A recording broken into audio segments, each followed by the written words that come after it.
bonjour à tous et bienvenue à cette journée des rencontres du développement durable qui va être consacrée à construire une Europe durable. Je m'appelle Xavier Timbaud, je suis coprésident de l'Institut Open Diplomacy et c'est avec beaucoup de plaisir que j'accompagne l'Institut dans ses aventures et en particulier dans celle d'aujourd'hui. Alors, de quoi on va parler aujourd'hui? On va parler de l'Europe de demain et de l'Europe de demain que nous voulons tous. Une Europe soutenable, durable, une Europe à l'écoute des citoyens, mais aussi une Europe démocratique dans laquelle chacun a sa voix, chacun a sa place, chacun peut faire valoir ses droits. Et se projeter dans l'avenir est aujourd'hui absolument essentiel. Dans quelques jours, dans quelques semaines, la COP26 parlera de la question de la transition vers une économie neutre en carbone. L'Europe doit être un leader en la matière, un exemple. Et le travail à accomplir est immense. Il va nécessiter non seulement de mobiliser toutes les institutions européennes, mais aussi de bâtir et de rediriger toutes ces institutions vers cet objectif extrêmement ambitieux. Nous sommes ici à la Maison de l'Europe, ce n'est pas un hasard, et nous sommes aussi en duplex avec l'École nationale d'administration à Strasbourg, qui est aussi un lieu extrêmement important pour l'Europe. C'est le siège du Parlement européen, un des sièges du Parlement européen. Et nous sommes en duplex avec Frédéric Gutmann, qui est directeur de l'École nationale d'administration. Bienvenue Frédéric. Et aussi avec Franck Leroy, qui est premier vice-président de la région Grand Est. Bonjour Franck. Et en charge des questions d'environnement. Donc voilà, mon rôle s'arrête là. Il était d'introduire cette session. Je vais maintenant passer la parole à Frédéric Gutmann, donc, qui est copartenaire pour cette session d'aujourd'hui et qui va vous présenter la journée des rencontres du développement durable. Merci beaucoup pour cette présentation et bienvenue aux rencontres du développement durable sur le campus virtuel de l'ENA. Comme vous le savez, il était prévu initialement que cette rencontre se déroule dans nos locaux à Strasbourg, mais l'évolution de la situation sanitaire ne le permet plus. L'ENA, à travers cette participation, a manifesté son attachement à la thématique du développement durable et de la transition écologique. Comme le rappelait fort récemment dans son ouvrage Pierre Rosanvallon, ces thématiques sont au cœur des interrogations de nos concitoyens. En tant qu'école de formation de la haute fonction publique, nous ne pouvions pas y être indifférents. Les enjeux du développement durable et de la transition écologique occupent une place primordiale dans les enseignements dispensés par notre école. Ils sont abordés de multiples façons et à différentes occasions de la scolarité suivie par nos élèves, en formation initiale comme en formation continue. Cette prise en compte des enjeux climatiques à travers l'une des conséquences opérationnelles est essentielle. Elle a pleinement sa place dans l'approche par les compétences et qui constitue le cœur de notre pédagogie. Ils prennent ainsi la forme de conférences. Je citerai par exemple la transition écologique au défi des contraintes économiques, financières et de l'enjeu de cohésion sociale. Également, le financement de la transition écologique dans le contexte de la Covid-19, qui se rappelle cruellement à nous dans le cadre de cette visioconférence, ou dans le changement climatique dans une perspective européenne qui s'inscrit pleinement dans le cadre de la présidence française de l'Union européenne en 2022, que nous sommes d'ailleurs en train de préparer, et je pense comme beaucoup d'intervenants aujourd'hui. L'ENA, je le rappelle, est une école d'application. Cette approche ne se limite pas à des présentations théoriques et de plus en plus d'ailleurs notre démarche pédagogique qui a toujours été très proactive se renforce dans ce champ de développement des compétences par la pratique. Nos enseignements prennent aussi la forme d'études de cas. Je citerai par exemple la loi de l'agriculture et alimentation du 30 octobre 2018, mais également la gestion de la pollution d'une vallée alpine ou la gestion de l'érosion du littoral liée au changement climatique. La dimension internationale est également prise en compte. Je citerai par exemple des séminaires sur la politique énergétique de l'Union européenne ou encore des exercices sur les négociations internationales dans le cadre de la COP 21. Cette thématique est également prise en compte dans les épreuves de classement et je dirais même davantage également de plus en plus dans les concours d'admission à l'école. Je tiens par ailleurs à signaler que le sujet du développement durable fait écho aux préoccupations centrales de nos élèves, avec une participation très active de ceux-ci au sein de l'association Green ENA, qui est force de proposition. Des élèves de la promotion 2020-2021 et membres de Green ENA participeront d'ailleurs à la masterclass qui se tiendra cet après-midi. Ce traitement des questions environnementales liées à la transition écologique a vocation à être systématisé et généralisé. Dans le cadre de la réforme de la haute fonction publique, qui est en cours, un tronc commun de 15 écoles de services publics se met en place. L'objectif consiste à développer une culture commune à l'ensemble des cadres supérieurs et dirigeants des différentes administrations, quel que soit le cadre administratif ou technique, sur des questions considérées comme essentielles de l'action publique. C'est notre école qui va se transformer en Institut national du service public, j'y reviendrai, qui coordonnera ce tronc commun à partir de janvier 2022. Un des 5 modules est consacré à la transition écologique. Il vise à développer la capacité des futurs hauts fonctionnaires à appréhender les enjeux écologiques dans leur complexité, à saisir l'urgence écologique, car celle-ci appelle des transformations profondes des modèles de développement et des représentations, et comme je l'ai cité en introduction, à prendre pleinement en compte les interrogations, voire les angoisses de nos concitoyens.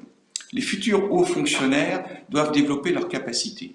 Ils doivent développer ces capacités à intégrer ces enjeux dans la diversité des contextes d'activité dans lesquels ils seront amenés à évoluer, à faire preuve de cohérence dans la conception et la mise en œuvre de l'ensemble des politiques publiques et à développer une administration éco-responsable. Le thème du développement durable figure également en bonne place dans notre formation continue, un élément essentiel des formations dispensées par l'ENA et encore plus dans le cadre de la réforme par l'Institut national du service public. Cette offre s'adresse à des responsables issus des différents domaines du secteur public, mais bien au-delà. J'ajoute que l'intérêt que l'ENA porte à ces questions ne se limite pas à la formation. La Revue française d'administration publique publiera début novembre de cette année un dossier thématique consacré à l'action publique aux défis de l'urgence écologique dans le cadre de ses activités de recherche. Ce dossier propose un état des lieux et un bilan des évolutions qui ont marqué la prise en charge de l'environnement par la puissance publique depuis une décennie. En matière environnementale, l'État doit être exemplaire. En tant qu'organisation, en tant qu'établissement public, l'État s'engage également au quotidien dans ce sens. Elle incite à des comportements éco-responsables, je citerai le tri des déchets et des recyclables, l'utilisation de gobelets recyclables, la réduction des impressions et autant que possible les visioconférences et déplacements en mode doux, à bicyclette, mais également en transport en commun. Enfin, du point de vue de l'entretien du site, le bâtiment le plus récent a été labellisé haute qualité environnementale. Il possède un mur et une toiture végétalisée, des ruches ainsi que des panneaux photovoltaïques. L'entretien des espaces verts de l'école est raisonné et se fait sans aucun pesticide. Pour conclure, je me réjouis que la rencontre consacrée au thème « Construire une Europe durable » se tienne ici, dans cette belle région d'Alsace, à Strasbourg, et plus particulièrement en lien avec notre école, l'École nationale d'administration. L'Union européenne, dont Strasbourg est l'une des capitales, est un acteur central de la transition écologique. Et ce, pas uniquement à travers ce programme très ambitieux que le Pacte vert, le Green Deal, auquel une séance sera consacrée ce matin. L'Union européenne est en effet en mesure tout à la fois de penser les questions environnementales à une échelle relativement globale et d'agir en la matière à un niveau qui n'est pas seulement local. L'Europe a besoin de l'engagement total des États membres et de leurs administrations publiques. L'ENA consacre une partie substantielle de sa formation initiale pour les futurs cadres supérieurs et dirigeants de l'État à les préparer à interagir avec Bruxelles, donc les organismes européens, et à participer à la gouvernance européenne. Plusieurs programmes de formation continue ou diplômante sont par ailleurs dédiés aux questions européennes, les questions européennes étant une des marques de fabrique, une marque forte de l'École nationale d'administration, et ce depuis des décennies. Je profite de ces mots de bienvenue pour apporter quelques précisions quant au devenir de l'ENA. L'école est au cœur d'importantes réformes de la haute fonction publique. J'ai déjà eu l'occasion de vous dire que l'ENA deviendra, à partir du 1er janvier 2022, l'Institut national du service public. Celui-ci reprendra les fonctions et activités de l'ENA, s'y ajouteront la coordination du tronc commun avec l'ensemble des futurs hauts fonctionnaires, ainsi que la formation tout au long de leur carrière. Voilà, il ne me reste plus qu'à vous souhaiter de fructueux débats et échanges, et je me réjouis que l'ENA, cette année encore, participe aux rencontres du développement durable. Merci beaucoup Frédéric pour ces mots, et merci aussi pour ce message. Enfin, je pense que c'est très important qu'effectivement une école comme l'ENA, qui se réforme à partir de 2022, soit effectivement impliquée dans la transition environnementale avec toute son énergie, et on sait qu'elle peut être grande. Alors, nous attendons beaucoup de gens, il y a beaucoup d'inscrits, les rencontres du développement durable ont une large audience. J'invite chacun à participer, c'est un événement fondamentalement démocratique, et donc vous pouvez poser des questions, donner vos avis. Vous pouvez aussi participer, et je pense que Frédéric confirmera ce que je dis, en vous présentant pour entrer à l'ENA et pour être les artisans, ceux qui mettront en œuvre cette transition dans l'administration française, ou si vous êtes dans la fonction publique, entendre ces mots et face au défi de la transition, aller à l'ENA pour apprendre les outils et les instruments qui seront absolument nécessaires pour cette transition. Je vais passer maintenant la parole à Franck Leroy, premier vice-président donc, de la région Grand Est en charge de l'environnement, qui va nous donner son message avant que nous passions dans le dur du programme impressionnant de la journée avec 3 tables rondes, des masterclass, des grands entretiens, quelques allocutions de représentants du gouvernement, et donc un programme impressionnant et auquel, encore une fois, je vous invite à participer par vos questions, vos remarques et vos opinions. Franck, est-ce que vous êtes avec bonjour, nous? Monsieur le Bonjour Président. Franck. C'est à vous. Vous allez bien? Très bien, merci. Merci, bonjour à tous. Permettez-moi d'abord d'excuser Jean Rotner. Comme vous le savez probablement, c'est aujourd'hui le Congrès des régions de France. Le Premier ministre y est présent, ce qui a bousculé un petit peu l'ordre du jour normal. Et Jean Rotner intervient en ce moment même à ce congrès, ce qui le prive évidemment de l'occasion de vous saluer et d'ouvrir cette deuxième édition de ces rencontres annuelles, des rencontres qui contribuent, je le confirme, au rayonnement de Strasbourg, de l'Alsace et du Grand Est. Il m'a demandé de le remplacer au pied levé. C'est ce que je fais avec plaisir, ayant personnellement en charge à ses côtés le dossier pour le moins complexe de la transition écologique. Je voudrais en premier lieu saluer le président Timbaud, saluer également M. Gutmann, directeur de l'ENA, qui vient de s'exprimer, lui dire que je partage pleinement ses propos et je suis convaincu que l'administration de nos territoires, et notamment face à la transition écologique, nécessitera une coopération exemplaire entre les collectivités territoriales et les personnels de l'État, la haute fonction publique déconcentrée, avec laquelle d'ailleurs en Alsace, dans le Grand Est, dans nos départements, nous travaillons en étroite collaboration. Je voudrais en premier lieu vous dire que Jean Rotner et moi-même sommes des Européens convaincus. Et si une région française peut se prévaloir du titre de région européenne, c'est bien le Grand Est, avec ses 900 km de frontières, ces 4 pays frontaliers avec lesquels nous entretenons un dialogue quotidien et constructif, parce que sur bien des sujets, j'y reviendrai dans un instant, nos destins sont liés. Chaque jour, nous avons ainsi 160 000 travailleurs du Grand Est qui se rendent sur leur lieu de travail en Allemagne, au Luxembourg, en Belgique ou en Suisse.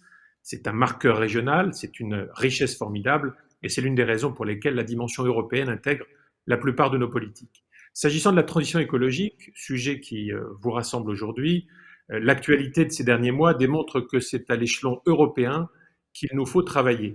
Les drames que nous avons vécus au cœur de l'été, en Allemagne, en Belgique, dans le sud de la France, du fait des inondations, nous le rappellent. Nous étions les années précédentes, et nous serons dans les années à venir, confrontés à des épisodes de canicule et de sécheresse tout aussi inquiétants, voire dramatiques. Comment ne pas évoquer les études du GIEC qui font de la région Grand Est et de nos territoires sous climat continental les régions les plus concernées par les canicules des 30 prochaines années. Songez que nous aurons des canicules dans les années 2050 à Strasbourg qui pourront dépasser les 50 degrés, je le dis bien, en 2050. Des canicules qui rendront invivables des millions de logements à l'échelle européenne si nous n'engageons pas un gigantesque effort de rénovation thermique de nos bâtiments. Je voudrais également évoquer les menaces sur la biodiversité, l'inquiétude que suscite l'état de nos massifs forestiers attaqués de part et d'autre de la frontière française par les scolytes, la chute des rendements agricoles, la question de la ressource en eau, la qualité de l'air et tous les désordres que nous devons malheureusement attendre de la dégradation de la situation climatique.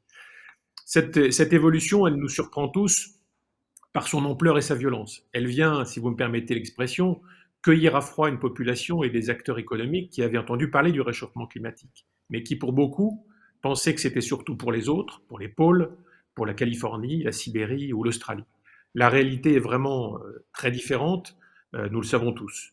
L'annonce du Green Deal donne un cap nouveau à l'Europe, une nouvelle ambition, nous la partageons évidemment, mais force est de constater que le temps des négociations européennes ou internationales, la lourdeur des processus de décision n'est pas toujours en adéquation avec l'urgence que nous vivons. Il nous faut clairement accélérer la transition écologique et je pense que les collectivités locales, que les administrations décentralisées de l'État, par leur proximité avec les acteurs des territoires, par leur agilité et leur réactivité, peuvent être les leviers les plus efficaces.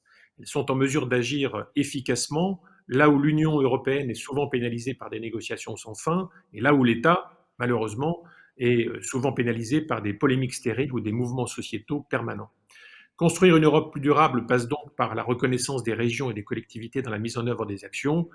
La Commission européenne, d'ailleurs, l'a compris en faisant du Grand Est la seule région retenue comme lauréate du programme européen LIFE intégré biodiversité. C'est évidemment un honneur pour nous, une lourde responsabilité, puisque les autres candidatures sont des candidatures d'État, donc le Grand Est se distingue déjà de par sa taille, il a la taille d'un État, mais il bénéficie aujourd'hui de la même confiance que la Commission européenne accorde à certains États. Nous le démontrons également à travers la commande des premiers trains à hydrogène qui étaient passés par notre région au début de cette année. Les enjeux de la transition écologique, il nous faut les partager avec les acteurs de nos territoires qui sont en première ligne face au changement climatique. Michel Crozier écrivait il y a 40 ans qu'on ne change pas la société par décret. Cette thèse, elle reste d'actualité s'agissant de la transition écologique. Comment voulez-vous que nos concitoyens comprennent qu'on refuse aujourd'hui leur voiture dans les centres-villes alors que pendant 40 ans, on les a encouragés à acheter des véhicules diesel? Comment expliquer aux agriculteurs que le système qui les a encouragés dans la course au rendement a changé et qu'il faut tout de suite renoncer aux phytosanitaires alors que les produits importés échappent parfois à ces contraintes? Comment accepter, quand on a peu de pouvoir d'achat, que le coût de l'énergie bondisse comme c'est le cas actuellement, ce qui évidemment suscite les plus grandes inquiétudes? Le terme de transition sous-entend un mouvement lent et régulier. En réalité, cette évolution, elle paraît brutale pour bon nombre d'acteurs de nos territoires. C'est pourquoi c'est au plus près du terrain que nos concitoyens ont besoin d'être sensibilisés. C'est là qu'il faut travailler, sensibiliser, agir. Et de ce point de vue, le rôle des collectivités territoriales et le rôle des administrations déconcentrées de l'État est, à mes yeux, essentiel. Je suis intimement convaincu que nous parviendrons à faire avancer la transition écologique si nos concitoyens intoxiqués par les fake news ne perçoivent pas cette transition comme étant la résultante d'une décision prise par un pouvoir distant et, à tort ou à raison, méprisant. Nous voulons aussi, dans le Grand Est, porter cette ambition au sein de nos instances de coopération transfrontalière, en sa qualité de président de la grande région qui rassemble la Wallonie, le Luxembourg, la Sarre, la Rhénanie-Palatinat et le Grand Est. Jean Rottner, notre président de région, a ainsi placé la transition écologique au cœur de ses priorités avec un engagement encore plus significatif sur l'eau notamment. L'eau, c'est un véritable défi parce que, je l'évoquais tout à l'heure, les projections climatiques du GIEC nous suscitent beaucoup d'inquiétudes et nous pensons que dans une dizaine d'années, on sera confronté à de très graves pénuries d'eau dans notre région Grand Est et dans les régions qui l'abordent évidemment. Or, il se trouve que nous partageons avec les pays voisins parfois les mêmes nappes phréatiques et qu'il nous faut évidemment travailler ensemble pour prévenir le risque d'inondation comme on a des étés comme celui que nous avons traversé, pour préserver la qualité de l'eau et la quantité de la ressource en eau, donc la quantité d'eau contenue dans ces nappes phréatiques. De ce point de vue, la coopération interrégionale à l'échelle transfrontalière est évidemment un moteur du changement. C'est un levier d'action au service d'un développement plus durable dans les espaces de vie partagés. Il en sera évidemment question dans vos débats, j'en suis sûr. Nous espérons évidemment que la présidence de l'Union européenne, la présidence française qui débutera en janvier prochain, permettra de préserver, mais aussi de concrétiser les ambitions européennes en matière de transition écologique et de développement durable. La France doit encore accentuer ses efforts, bousculer certains vieux réflexes technocratiques et être à la hauteur de ce défi absolument gigantesque. Nous le faisons à notre niveau, en tant que collectivité territoriale, en travaillant sur l'hydrogène, la biodiversité, la ressource en eau, la rénovation énergétique, l'économie circulaire et bien d'autres sujets, la mobilité durable notamment.